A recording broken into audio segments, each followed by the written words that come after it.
अस्सलाम वालेकुम बेटा। उम्मीद है आप लोग ठीक ठाक होंगे। एडिटोरियल्स एक्सप्लेनेशन सीरीज की एक और वीडियो आपके सामने प्रेजेंट की जा रही है।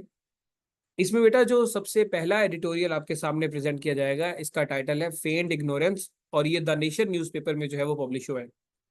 अब इसके ये जो एडिटोरियल लिखा गया है, ये पाकिस्तान के अंदर जो मौजूदा इंटरनेट डिस्ट्रप्शन है उसके परस्पेक्टिव में लिखा गया है। आपको पता ही है कि पाकिस्तान में कुछ अरसे से इंटरनेट के जो मामलात हैं वो थोड़े से जो है ना खराब ही जा रहे हैं। स्पीड नहीं आ रही, वेबसाइट्स ओपन नहीं होती, व्हाट्सएप मैसेजेस नहीं जा रहे। तो इस चीज के बारे में जब minister of state for information and technology से पूछा गया कि इस इशू की क्या वजह है, तो उन्होंने बिल्कुल ला इल्मी का जो है वो इजहार किया, एंड दे शोड के उनको बिल्कुल नहीं आइडिया कि ऐसा क्यों हो रहा है। और उन्होंने बल्कि कहा कि मैं जो है वो पीटीए के, पाकिस्तान टेली कम्युनिकेशन अथॉरिटी के जो अहदेदारान हैं उनसे कहूंगा कि वो इस मामले की इन्वेस्टिगेशन करें और बताएं कि ऐसा क्यों हो रहा है। तो ये बड़ी कंसर्न की बात है कि वो लोग जो अथॉरिटी एक अथॉरिटी की पोजीशन पर बैठे हैं, जिनकी जिम्मेदारी है इन मामलात को देखना, वो ही इस इशू से जो है वो लाइल्म है।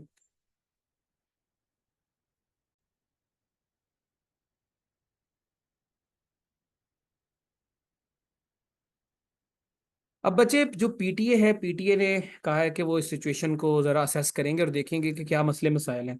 और पीटीए की तरफ से भी अगर ये बात आ रही है कि वो भी इस सिचुएशन को असेस करके देखेंगे कि क्यों इंटरनेट जो है वो वीक जा रहा है, तो ये बड़ी ट्रबलिंग सिचुएशन है कि वो अथॉरिटीज़ जो मुल्क के अंदर टेलीकम्युनिकेशन के मामलात को संभालने के लिए रिस्पॉन्सिबल हैं, वो ही जो है वो इस प्रॉब्लम से जो है वो आगाह नहीं है।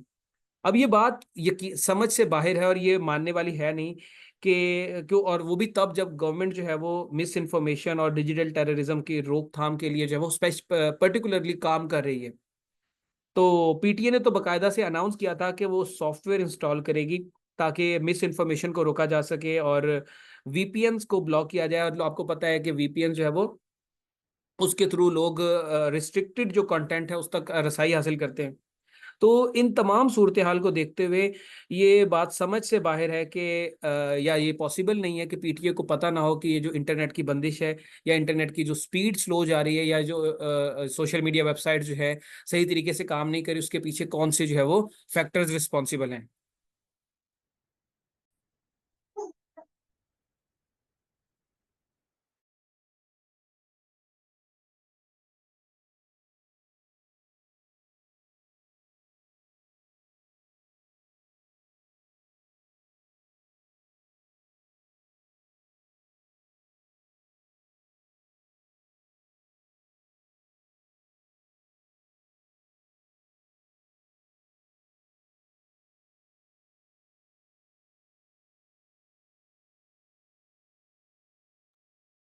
अब बेटा, माजी में हम देखें तो माजी में भी इंटरनेट की बंदिश होती रही है, लेकिन उस वक्त तो पीटीए को फौरी तौर पे पता चल जाता था और वो कह देते थे कि जी केबल इंफ्रास्ट्रक्चर खराब हो गया या किसी और किस्म का इशू आ गया जिसकी वजह से इंटरनेट खराब है।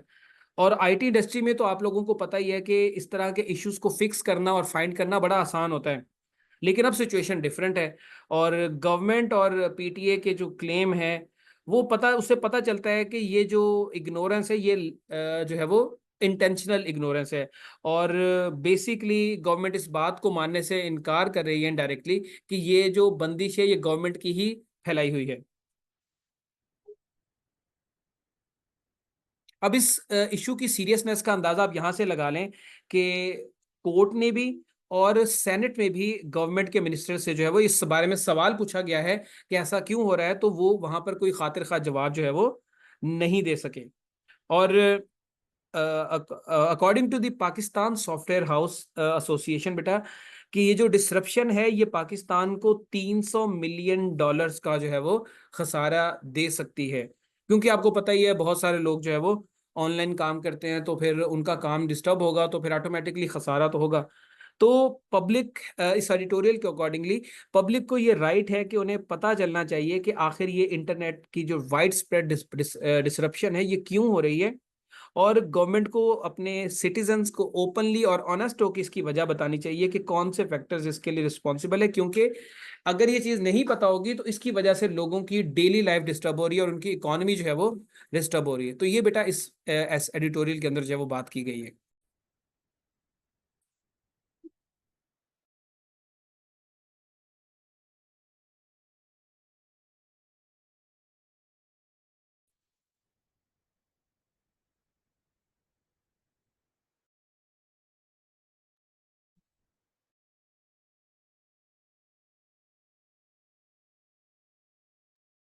अब बच्चे आपको पता ही है कि गवर्नमेंट ने जो है वो अपना ban social media platforms particularly x के ऊपर उसको जो है वो इंक्रीज कर दिया है, उसको एक्सटेंड कर दिया है।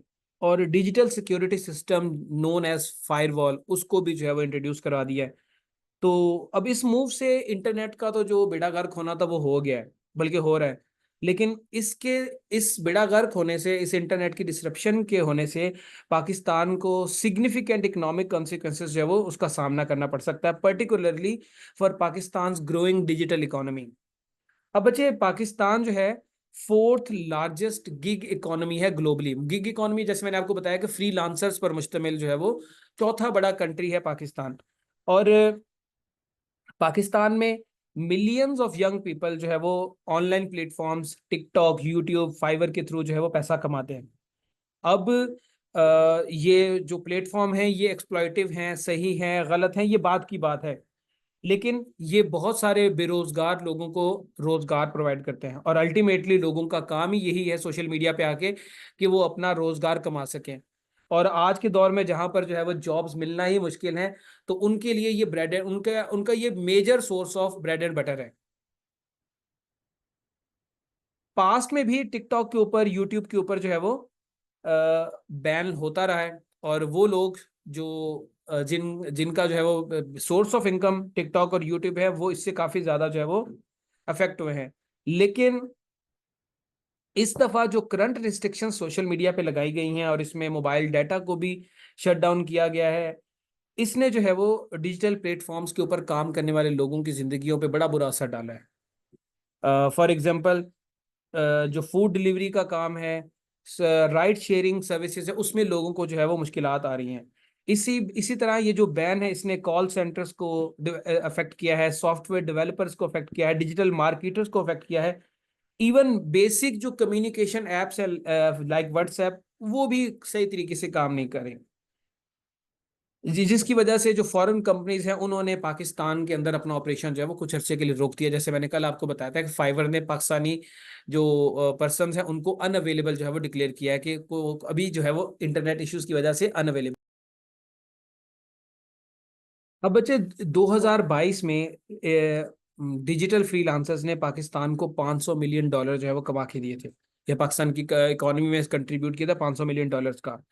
अब जो है गवर्नमेंट के जो एक्शंस हैं, गवर्नमेंट जिस तरह से काम कर रही है, बैन लगा रही है, रिस्ट्रिक्शंस लगा रही है, उससे जो है वो ये इनकम जो है वो इफेक्ट होती नजर आ रही है। और इससे ना सिर्फ कंट्री की इकोनॉमी को नुकसान होगा, बल्कि यंग पीपल जो इन्हीं जॉब्स के ऊपर इन्हिसार करते हैं वो भी डिस्करेज होंगे, उनको वो भी फ्रस्ट्रेट हो जाएंगे, फॉरेन इन्वेस्टमेंट भी आपके मुल्क में नहीं आएगी। और फॉरेन इन्वेस्टमेंट आपको पता ही है कि इकोनॉमिक ग्रोथ के लिए बड़ी जरूरी है। अब जो हमारी करंट पॉलिटिकल जो लीडरशिप है वो इकोनॉमी को बेहतर करने की बजाय इस बात से ज्यादा जो है वो कंसर्न है कि पावर को किस तरीके से मेंटेन करके रखा जाए। और इस पावर को मेंटेन करके रखने के लिए उन्होंने जो है वो प्लेटफॉर्म लाइक एक्स हो गया, आपका व्हाट्सएप हो गया, इनको नेशनल सिक्योरिटी के लिए थ्रेट ही डिक्लेयर कर दिया है। और इसी वजह से उन्होंने जो है वो इसके ऊपर बैन लगा दिया है। अब ये जो बैन लगाया है इससे क्या होगा, इससे वो नौजवान जो लोग एक मिडिल क्लास एस्पायरेशंस लेके बैठे हुए हैं, कि मतलब उनकी मिडिल क्लास एस्पायरेशंस का मतलब है कि एक अच्छी स्टैंडर्ड ऑफ लिविंग को अचीव करना, जिसमें जो है वो उनके खाने पीने के मामला, घर के मामला, जिंदगी के मामला अच्छे तरीके से गुजर सकते हो, वो जो एस्पायरेशंस थी उसको जो है वो एक धचका लगा है। अब वो अगर तो ये रिस्ट्रिक्शन इसी तरह से रहेंगी तो जाहिर सी बात है कि उनके लिए पैसा कमाना मुश्किल होगा, और पैसा कमाना मुश्किल होगा तो वो किस तरीके से अपनी ख्वाहिशात और अपने जो है वो स्टैंडर्ड्स ऑफ लिविंग को मेंटेन करके रखेंगे।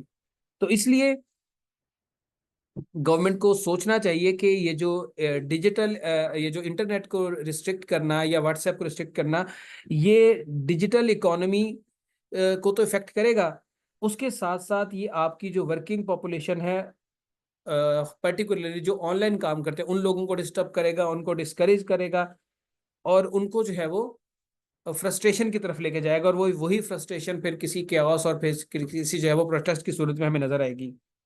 तो इस इशू के ऊपर गवर्नमेंट को काम करना चाहिए और इसका कोई ना कोई सोल्यूशन निकालना चाहिए। तो ये बेटा इस एडिटोरियल के अंदर बात की गई थी।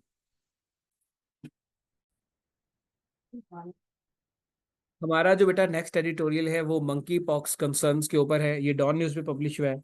पहले मैं थोड़ा सा आपके साथ डिस्कस कर लूँ मंकी पॉक्स क्या होता है। बेटा मंकी पॉक्स एक इन्फेक्शियस रेयर डिजीज है जो कि मंकी पॉक्स वायरस से जो है वो फैलती है। It is similar to smallpox, लेकिन थोड़ा सा जो है वो उससे लेस सेवेयर होती है। इसमें क्या होता है कि आपकी बॉडी पर रैशेस पड़ जाते हैं, बुखार हो जाता है और दूसरी सिम्टम्स भी इससे मिलती जुलती जो है वो आती। ये बीमारी जो है वो सबसे पहले, या ये जो डिजीज है सबसे पहले मंकीज के अंदर डिस्कवर हुई, वहीं से इनका नाम जो है वो मंकी पॉक्स डाला गया। मंकी पॉक्स जो है वो फर्स्ट टाइम आइडेंटिफाई की गई 1958 में, और इसका पहला इंसानी केस 1970 में डेमोक्रेटिक रिपब्लिक ऑफ कॉन्गो में जो है वो 1970 में हमें जो है वो सामने नजर आया। और बेसिकली ये अफ्रीका के रिमोट विलेजेस और जो कि ट्रॉपिकल रेन फॉरेस्ट के करीब करीब हैं, वहां पर जो है वो जब इंसानों और जानवरों का पर्टिकुलरली मंकीज का कांटेक्ट हुआ, तो वहां पर ये बीमारी जो है वो फैली। और कई साल तक ये बीमारी सेंट्रल और वेस्टर्न अफ्रीका तक महदूद रही, लेकिन 2003 में ये बीमारी यूनाइटेड स्टेट्स के अंदर जो है वो वहां पर भी फैली। और उसका उसकी वजह भी अफ्रीका से जो इंपोर्ट किए हुए एनिमल्स थे वो बने। तो ये अमेरिका के अंदर जो 2003 में मंकी पॉक्स का केस आया, ये अपनी नौयत का मंकी पॉक्स का आउटसाइड अफ्रीका पहला केस था। अब मंकी पॉक्स जो है वो फैलता कैसे है बेटा? ये मंकी पॉक्स बेसिकली जानवरों से इंसानों में फैलता है। और वो कैसे होता है? जब कोई जानवर इंसान लाइक मंकी और रोडेंट्स इंसान को बाइट करते हैं या स्क्रैच करते हैं, जब आप इन्फेक्टेड एनिमल का अनकुक अंडर कुक्ड फूड जो है वो खाते हैं, यानी कि पूरा पका हुआ नहीं कच्चा सा खाना जो है खा लेते हैं, या फिर आप एनिमल के ब्लड के साथ या फ्लूइड बॉडी फ्लूइड के साथ डायरेक्टली कांटेक्ट में आते हैं, उस तरह ये बीमारी जानवरों से इंसानों में जाती है। अब ये बीमारी इंसानों से इंसानों में भी फैलती है, पर्सन टू पर्सन कांटेक्ट से भी फैलती है। लाइक अगर आप किसी पर्सन को मंकी पॉक्स है तो स्नीजिंग के थ्रू ये आप तक फैल सकती है। और even contaminated objects like bedding हो गया, इन्फेक्टेड पर्सन के कपड़े यूज करने से आपको ये बीमारी फैल सकती है। तो ये इंसानों में भी, इंसानों से इंसानों में भी ये बीमारी जो है वो ट्रांसफर हो सकती है। अब ये जो एडिटोरियल है ये इसी चीज के बारे में जो है वो बात करेगा।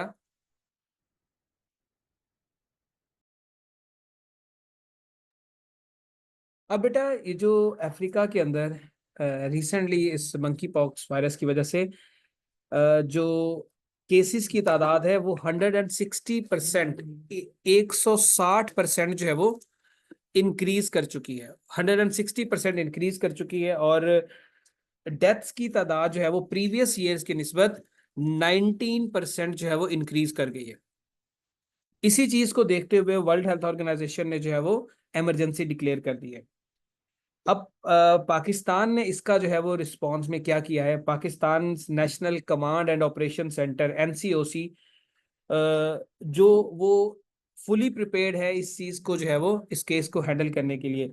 रिसेंटली पाकिस्तान में जो है वो पहला जो है वो मंकी पॉक्स का सस्पेक्टेड केस जो है वो रिपोर्ट हुआ है। और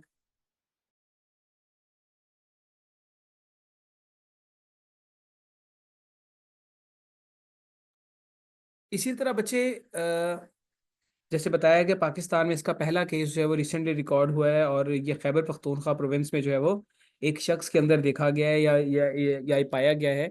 और वो शख्स रिसेंटली जो है वो गल्फ कंट्री से या गल्फ रीजन से जो है वो वापस आया है। तो अब इस वायरस के स्प्रेड को रोकने के लिए एनसीओसी ने जो है वो एक एडवाइजरी जारी की है। और उस पर्सन के जो या क्या कहते हैं उसको, कॉन्टैक्ट ट्रेसिंग के जरिए लोगों को ट्रैक डाउन करना शुरू कर दिया है कि जिन जिन का जो है वो इस पर्सन से, इस अफेक्टेड पर्सन से राब्ता हुआ है या इससे कांटेक्ट हुआ है। मतलब कि जिन जिन लोगों से मिला है वो शख्स जिसके अंदर वो वायरस की तशखीस हुई है, उन तमाम लोगों को तलाश किया जा रहा है ताकि ये वायरस मजीद ना फैल सके। अब ये बड़ी इंपॉर्टेंट सिचुएशन है और बड़ी क्रूशल सिचुएशन है। इस स्टेज पे गवर्नमेंट को या एनसीओसी को वही स्ट्रेटजी अपनानी चाहिए जो उन्होंने कोविड के टाइम पे जो है वो अपनाई थी। लाइक कि स्क्रीनिंग करें और मॉनिटरिंग सिस्टम के थ्रू वो लोग जिनके अंदर ये वायरस है उनको जो है वो साइड लाइन लगाया जाए, उनको जो है वो बाकी पॉपुलेशन से अलग किया जा सके। अब एनसीओसी कोशिश कर रही है कि टेस्टिंग किट्स हमारे पास अवेलेबल हों, और मेक श्योर करें कि एंट्री पॉइंट्स ऑफ जो पाकिस्तान के अंदर हैं, लाइक एयरपोर्ट्स हो गए, और वहाँ पर जो है वो प्रॉपर चेकिंग मेजरमेंट ली जाएं। इसके अलावा आइसोलेशन सेंटर्स जो है वो, आइसोलेशन फैसिलिटीज जो है वो प्रिपेयर की जा सके, ताकि अगर किसी किस्म का आउटब्रेक होता है इस बीमारी का तो पाकिस्तान उसके लिए तैयार हो। इसी तरीके से पाकिस्तान जो है वो दूसरे ममालिक से आने वाला जो मंकी पॉक्स है उसको अपने मुल्क में फैलने से जो है वो रोक सकता है।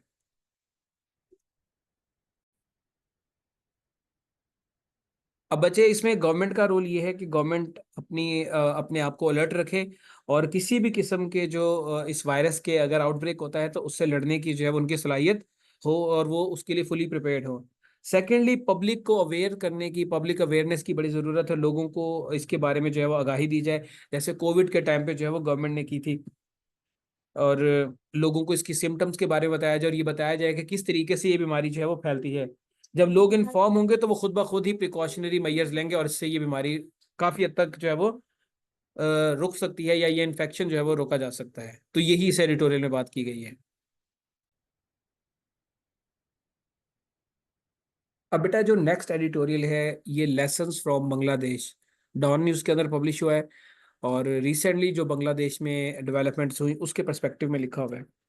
इस एडिटोरियल में जो बात की गई है वो कहा गया है कि ये जो बांग्लादेश में इवेंट्स हुए, हसीना वाजिद की हुकूमत को टॉपल किया गया, स्टूडेंट्स का जो एहतजाज हुआ कोटा सिस्टम के खिलाफ, और उस कोटा सिस्टम के खिलाफ एहतजाज को रोकने के लिए हसीना वाजिद ने जो है वो एक वायलेंस का रास्ता इख्तियार किया, जिसके नतीजे में 300 के करीब, मतलब 300 से ज़्यादा ही स्टूडेंट्स जो है वो उनकी जान चली गई, और काफ़ी सारे स्टूडेंट जो है वो जख्मी हुए। इन तमाम चीज़ों के बाद अल्टीमेटली हसीना वाजिद को जो है वो मुल्क छोड़ के भागना पड़ा, और एक तरह से बांग्लादेश के अंदर एक रेवोल्यूशन आ गई।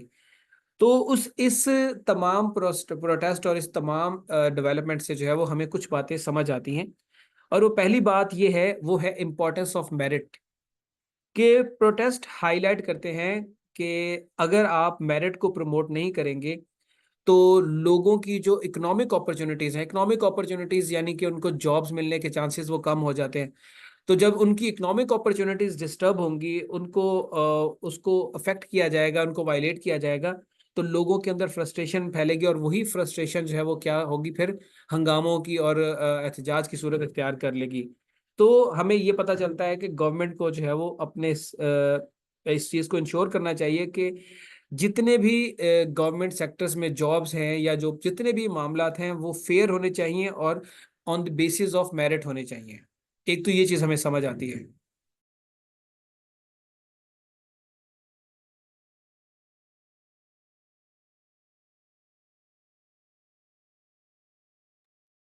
सेकेंडली बेटा, अ, सिर्फ मुल्क की तरक्की के लिए इकोनॉमिक ग्रोथ,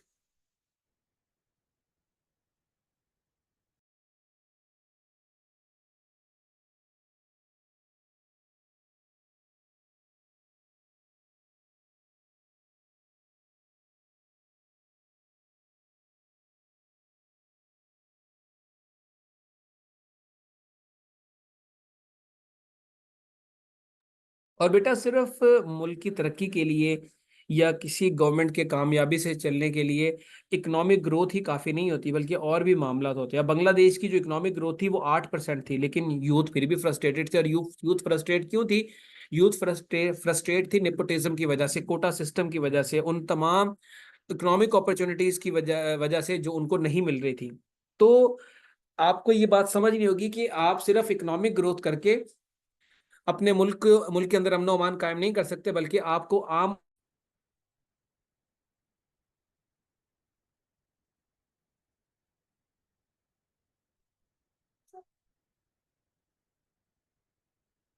हम सॉरी बेटा, आज पता नहीं इंटरनेट का जो है वो काफ़ी ज़्यादा इशू चल रहा है, जिसकी वजह से शायद आपको रिकॉर्डिंग्स में भी कुछ मसले मसाइल जो है वो नज़र आएंगे। बेटा, दूसरे इशू के ऊपर मैं दोबारा बात कर देता हूँ, अगर वो रिकॉर्डिंग में नहीं आया, कि इकोनॉमिक ग्रोथ अकेली काफ़ी नहीं होती किसी भी मुल्क की तरक्की के लिए, किसी भी मुल्क के अंदर अमन अमान की सूरत हाल को जो है वो मेंटेन करने के लिए। आपको अपनी आवाम, अपनी यूथ को भी उनकी जो दूसरी जरूरियात होती है, दूसरे राइट्स होते हैं, उनका भी ख्याल रखना पड़ता है। अब जैसे बांग्लादेश के अंदर इकोनॉमिक ग्रोथ 8% थी, लेकिन फिर भी वहां पर हुकूमत जो है वो सरवाइव नहीं कर पाई। और वो क्यों नहीं कर पाई? क्योंकि गवर्नमेंट जो है वो उनकी फ्रस्ट्रेशन खत्म करने में नाकाम रही। और वो फ्रस्ट्रेशन क्यों पैदा हुई? वो फ्रस्ट्रेशन पैदा हुई जब गवर्नमेंट ने उनको जॉब अपॉर्चुनिटीज में उनका हक मारना शुरू कर दिया। एक कोटा सिस्टम जो 2018 में खत्म कर दिया गया है, उसको दोबारा से 2024 में जो है वो जो है वो दोबारा से जो है वो बहाल कर दिया गया। इसने लोगों की जो जॉब मिलने के चांसेस थे उसको जो है वो कम कर दिया। तो जाहिर सी बात है, फिर ये इकोनॉमिक अपॉर्चुनिटीज जब आप उनकी डिस्टर्ब करेंगे तो फिर मसले मसाइल तो पैदा होंगे। तीसरा लेसन हमें ये मिलता है कि मीडिया को सेंसर करने से, इंटरनेट को बंद करने से, इंटरनेट को ब्लॉक करने से कभी भी आप प्रोटेस्ट को इफेक्टिव इफेक्टिव वे में नहीं रोक सकते। अब बांग्लादेश में इंटरनेट बंद हो गया, लेकिन फिर भी स्टूडेंट्स ने अपना एहतजाज जारी रखा और अल्टीमेटली अपना गोल हासिल करने में कामयाब हो गए।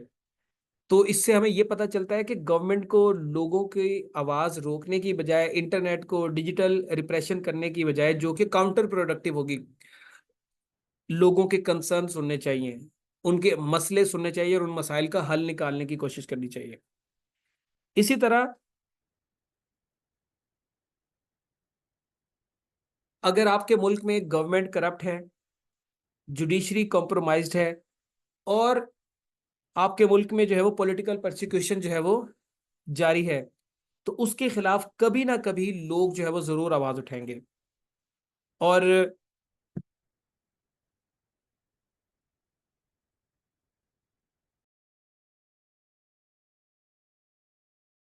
और इस तमाम सिस्टम को जो है वो हिला के रख देंगे। तो जरूरी ये है कि लोगों को या गवर्नमेंट्स को लेजिटमेट तरीके से गवर्न गवर्न करना चाहिए अपनी हुकूमतों को, रादर देन बाय फोर्स, जबरदस्ती जो है वो अपने आप को आपके ऊपर जो है वो इम्पोज करें। इसी तरह लास्ट चीज जो हमें पता चलता है वो है पैट्रियोटिज्म ऑफ मिलिट्री। बांग्लादेश की जो मिलिट्री है, उन्होंने जो है वो लोगों के ऊपर फायर खोलने से इनकार कर दिया। और लोग जो है वो बेसिक अपने डिमांड्स के अपने राइट्स की जो है वो डिमांड कर रहे थे। तो इससे पता चलता है कि जो मिलिट्री की जो बेसिक जॉब होती है वो लोगों को प्रोटेक्ट करना होता है, ना कि उनके ऊपर अटैक करना होता है। और स्टेट जो है वो लोगों से होती है। और जो लोग स्टेट या स्टेट में रहने वाले लोगों पे जो है वो अटैक करते हैं, उनकी इस सोसाइटी में कोई जगह नहीं होती। तो यहाँ पे सिंपल सी बात है कि ये बताया गया कि जो आर्म्ड फोर्सेस होती है उनका काम लोगों के ऊपर अटैक करना नहीं होता, अपने लोगों के ऊपर, बल्कि उनको प्रोटेक्ट करना होता है। तो ये बचे लेसन्स जो है वो हमें बांग्लादेश के जो इवेंट्स हुए वहां से मिलते हैं, और यही इस एडिटोरियल में बात की गई थी।